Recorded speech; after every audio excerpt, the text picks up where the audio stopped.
Greetings, my friends.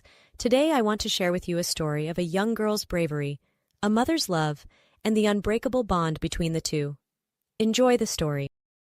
Anna Matthews sat on the plush leather couch in her family's expansive living room, her eyes fixed on the glossy pages of her favorite teen magazine.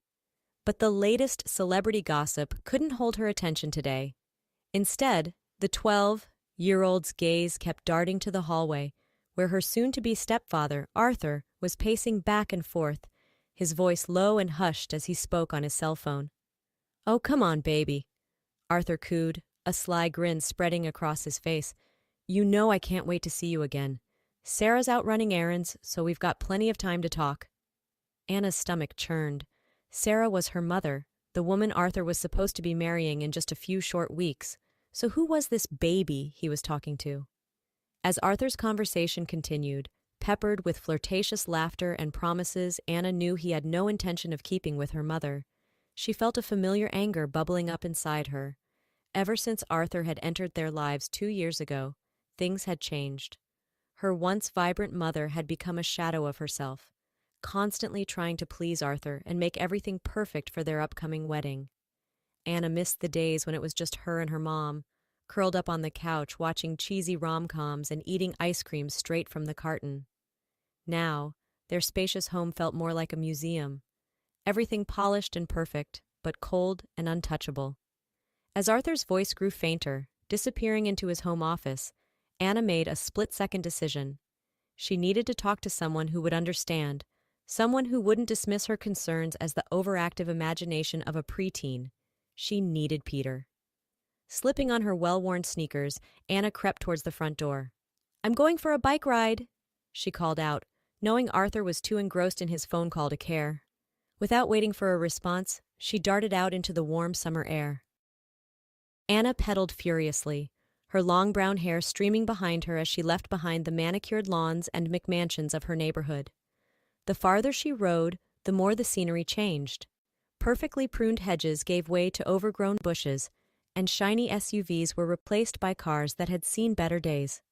Finally, Anna reached her destination, a run-down apartment complex on the edge of town, hidden from view by a thick cluster of trees. This was Peter's world, so different from her own, yet the only place where Anna truly felt she could be herself. Standing beneath Peter's second-floor window, Anna let out a sharp whistle, their secret signal. A moment later, a mop of unruly black hair appeared, followed by the grinning face of her 14-year-old friend. "Hey, Trouble," Peter called down, his dark eyes twinkling with mischief. "Coming up?" With practiced ease, Anna scrambled up the fire escape and through Peter's window, landing with a soft thud on the worn carpet of his bedroom. "What's wrong?" Peter asked immediately, noticing the worry lines creasing Anna's forehead. "Is it Arthur again?"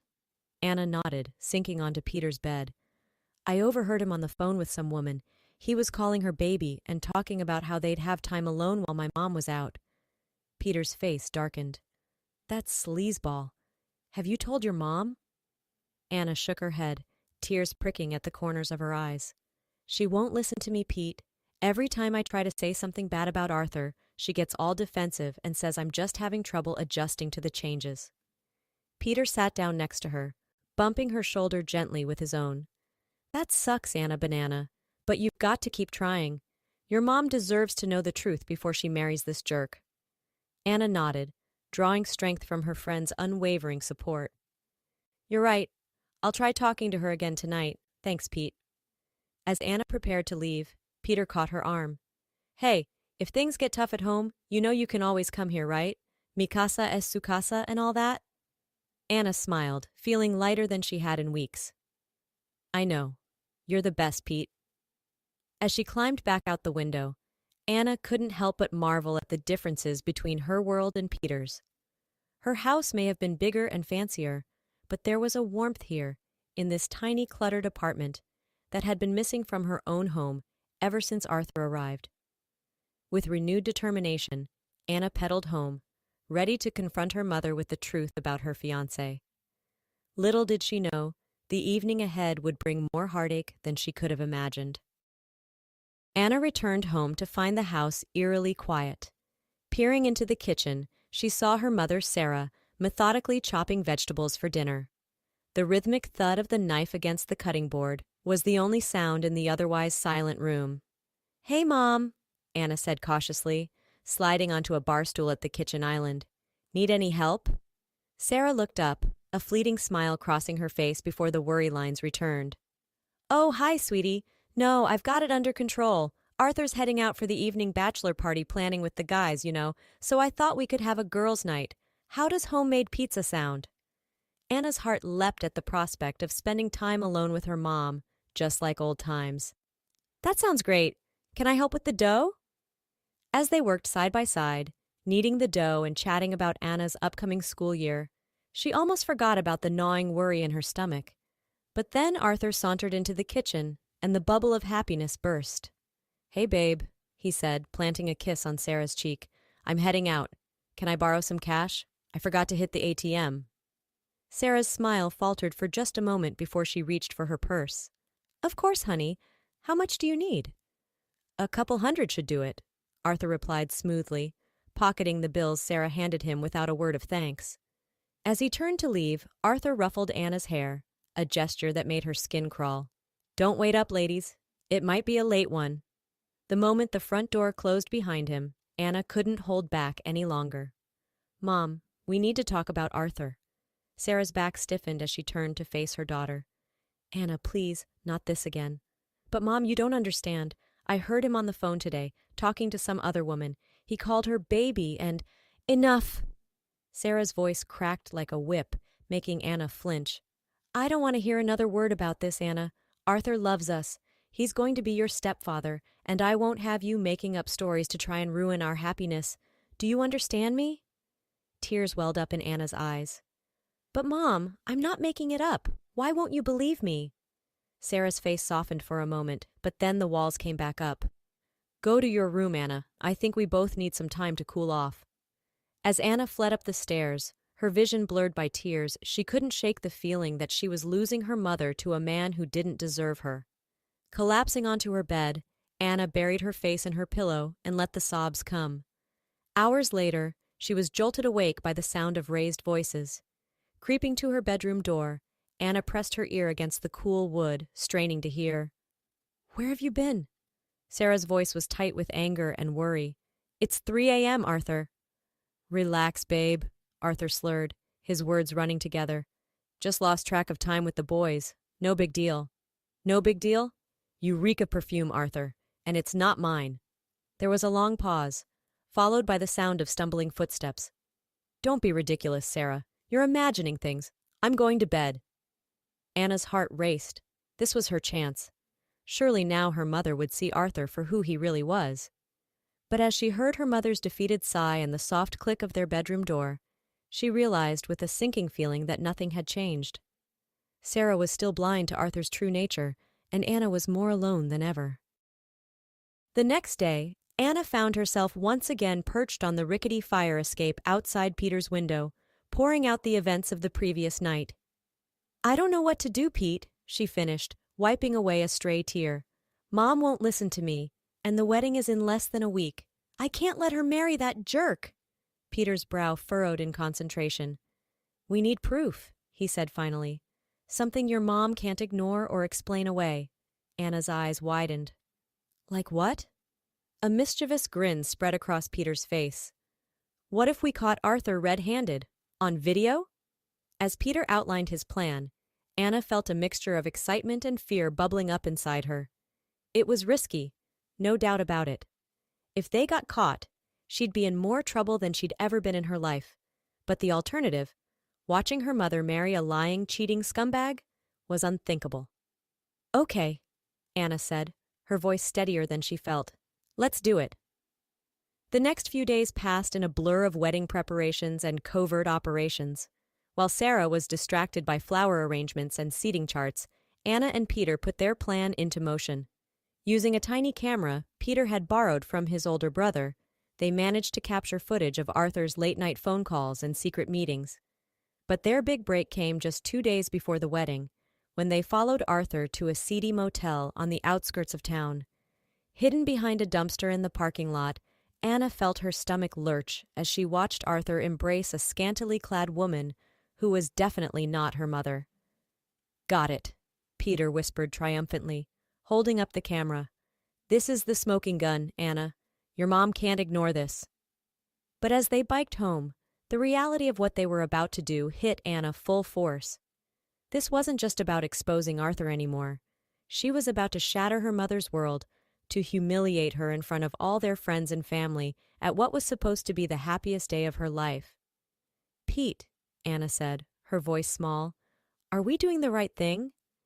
Peter stopped his bike, turning to face her with an uncharacteristically serious expression.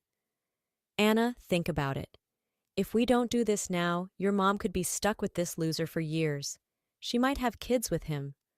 How much worse would it be to find out the truth then?" Anna nodded, squaring her shoulders. "You're right. We have to do this. For Mom." As they parted ways, Anna couldn't shake the feeling that her life was about to change forever. For better or worse, the truth would come out at the wedding. All she could do now was hope that her mother would forgive her for being the messenger. The big day arrived in a flurry of white tulle and nervous energy. Anna stood in front of the full-length mirror in the bridal suite, barely recognizing the girl staring back at her.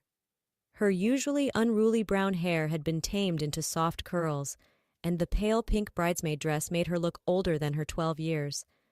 But it was the haunted look in her eyes that truly made her seem like a stranger to herself.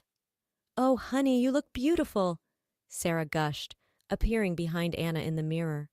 Her mother was radiant in her wedding gown, her face glowing with happiness. For a moment, Anna's resolve wavered. How could she destroy this moment for her mom? But then she remembered the footage hidden in her small purse, and her determination returned. This wasn't about ruining a wedding. It was about saving her mother from a lifetime of lies and heartbreak. "Thanks, Mom," Anna managed, forcing a smile. "You look amazing." As they made their way to the grand ballroom of the Ritz-Carlton, where the ceremony and reception were being held, Anna's heart raced. She'd convinced the wedding planner to let her give a speech during the reception, claiming it was a surprise for her mom. Little did anyone know just how surprising it would be. The ceremony passed in a blur. Anna barely registered the vows being exchanged. Her mind focused solely on what was to come. As Arthur leaned in to kiss the bride, sealing their union, Anna felt a tear slip down her cheek. But it wasn't a tear of joy. It was mourning for the life she and her mom had lost the day Arthur entered their lives. The reception was in full swing, the dance floor packed with tipsy guests attempting to do the Macarena, when the DJ's voice cut through the noise. And now, a special surprise from the bride's daughter, Anna. A hush fell over the crowd as Anna made her way to the small stage. Her palms were sweating as she gripped the microphone, scanning the sea of faces until she found her mother's encouraging smile. Hi everyone," Anna began, her voice shaky. I wanted to say a few words about my mom and Arthur." She took a deep breath, steeling herself for what was to come. "Mom, you've always taught me that honesty is the most important thing in any relationship. That's why I can't stand here and pretend to be happy about this marriage when I know the truth." A confused murmur rippled through the crowd. Sarah's smile faltered, while Arthur's face darkened with anger. "Anna," he hissed, loud enough for the microphone to pick up. "That's enough. Sit down." But Anna pressed on, her voice growing stronger. "I have proof that Arthur has been cheating on my mom, and I think everyone here deserves to see it." Before anyone could stop her, Anna nodded to Peter, who had snuck in and was waiting by the AV equipment. The lights dimmed, and suddenly the incriminating footage was playing on the large screen behind Anna. Gasps and shocked exclamations filled the room, as image after image of Arthur's infidelity flashed across the screen. The final blow was the video from the motel, leaving no doubt as to Arthur's guilt. "Anna!" Sarah's anguished cry cut through the chaos. "How could you do this?" But Anna's eyes were fixed on Arthur, who had turned an alarming shade of purple. "You little brat!" he snarled, lunging towards the stage. What happened next would be talked about in their small town for years to come. Arthur, in his rage, tripped over his own feet and face-planted directly into the towering wedding cake. As he flailed, covered in frosting and red-faced with humiliation, the entire room erupted into pandemonium. Amid the shouting and confusion, Anna slipped away, her heart pounding. She'd done it. She'd exposed Arthur for the lying cheat he was. But at what cost? As she burst out of the hotel's front doors, gulping in the cool night air, Anna caught sight of a familiar figure leaning against a nearby tree. "You okay, Trouble?" Peter asked, concern etched on his face. Anna shook her head, tears finally spilling over. "I don't know, Pete. I think I just ruined everything." Without a word, Peter pulled her into a hug. "Come on," he said gently. "I know a place we can go." Peter led Anna to a secluded spot by the river, a place they'd discovered on one of their many adventures together. As they sat on the grassy bank, watching the moonlight ripple on the water's surface, Anna finally let out all the emotions she'd been holding back. "I just wanted to protect her," she sobbed, her words muffled against Peter's shoulder. "But what if she hates me now? What if I've ruined everything?" Peter stroked her hair gently, a gesture so uncharacteristically tender that it made Anna cry even harder. "You did the right thing, Anna Banana. Your mom might be hurt and angry right now, but she needed to know the truth. You're the bravest person I know." As Anna's sobs subsided into hiccups, they heard the sound of approaching footsteps. Looking up, Anna's heart leapt into her throat at the sight of her mother, still in her wedding dress, mascara streaking down her cheeks. "Mom," Anna whispered, scrambling to her feet. "I'm so sorry, But before she could finish, Sarah had crossed the distance between them and enveloped Anna in a fierce hug. "Oh, sweetheart," she murmured, her voice thick with emotion. "I'm the one who should be sorry. I should have listened to you. I should have seen what was right in front of me." Anna clung to her mother, relief washing over her in waves. "You're not mad at me?" Sarah pulled back, cupping Anna's face in her hands. "Mad? No, honey, I'm grateful. You saved me from making the biggest mistake of my life. I was so caught up in the idea of having a perfect family that I couldn't see how perfect we already were, just the two of us." As they embraced again, Sarah noticed Peter hovering awkwardly nearby. "And who's this young man?" she asked, her eyebrow raised in a way that made Anna blush. "This is Peter, Mom. He's my best friend. He helped me with everything." Sarah extended her hand to Peter, who shook it with surprising formality. "Thank you, Peter, for being there for my daughter when I couldn't be. I owe you a debt of gratitude." Peter shuffled his feet, clearly uncomfortable with the praise. "It was nothing, Mrs. Matthews. Anna's pretty great. She'd do the same for me." As the three of them sat by the river, Sarah asked Peter about himself, her eyes widening as she learned about his living situation and family struggles. Anna watched in amazement as her mother's nurturing instincts, which had been suppressed during her relationship with Arthur, came flooding back. "Peter, how would you and your family like to join us for dinner tomorrow night?" Sarah asked suddenly. "I think we could all use a fresh start, don't you?" Peter's eyes lit up at the prospect of a home-cooked meal. "That would be awesome, Mrs. Matthews. Thank you." As they made plans for the following evening, Anna felt a warmth spreading through her chest. This was how things were supposed to be. Her mom smiling and relaxed, making connections with the people Anna cared about. "You know," Sarah said thoughtfully, "we should make this a real celebration. Anna, what if we invited some of your other friends too? We could call it, I don't know, Cat Day or something silly like that." Anna laughed, remembering the inside joke she and Peter had about cats being secret overlords. "Cat Day sounds perfect, Mom. But why the sudden party?" Sarah's eyes grew misty as she looked at her daughter. "Because, sweetheart, I think it's time we started celebrating the things that really matter, like bravery and honesty, and the kind of love that doesn't need a big fancy wedding to prove itself." As they walked home together, Anna sandwiched between her mom and her best friend, she felt lighter than she had in years. The future, which had seemed so bleak just hours ago, now sparkled with possibility.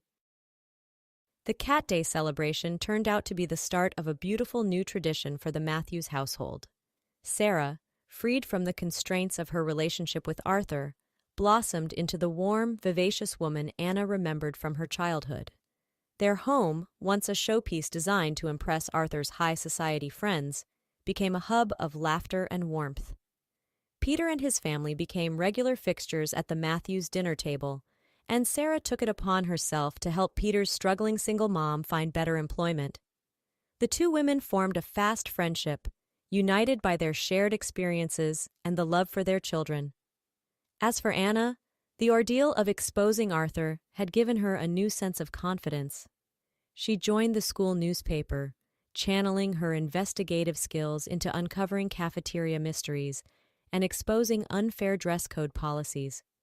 And if she and Peter started spending more time together, hands brushing accidentally as they walked home from school, well, that was a story for another day. One evening, as Anna helped her mom prepare dinner for their now weekly family gathering, Sarah paused in her chopping to look at her daughter. "You know, Anna," she said softly, "I never thanked you properly for what you did at the wedding." Anna shrugged, embarrassed. "Mom, you don't have to—" "No, I do," Sarah insisted. "What you did took incredible courage. You risked everything, my anger, your comfort, our relationship, to do what you knew was right. I couldn't be prouder of the young woman you're becoming." Blinking back tears, Anna hugged her mother tightly. "I love you, Mom. I'm just glad we're okay." Sarah kissed the top of her daughter's head. "We're more than okay, sweetheart. We're exactly where we're supposed to be." As the doorbell rang, signaling the arrival of their guests, Anna couldn't help but smile. Her mother was right. The laughter, the love, the sense of belonging, this was what a real happily ever after looked like. And as she went to greet Peter and his family, Anna knew that whatever challenges life might throw their way, they would face them together, just as it should be.